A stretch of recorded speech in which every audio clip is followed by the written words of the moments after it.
না কিছু বই টই ধুলো লাগা, কিছু দিচ্ছে সারা দিচ্ছে এই বসন্ত রাত জানা।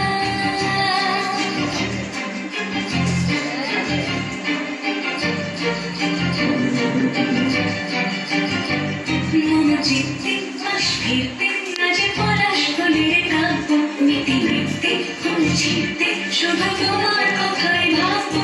আজ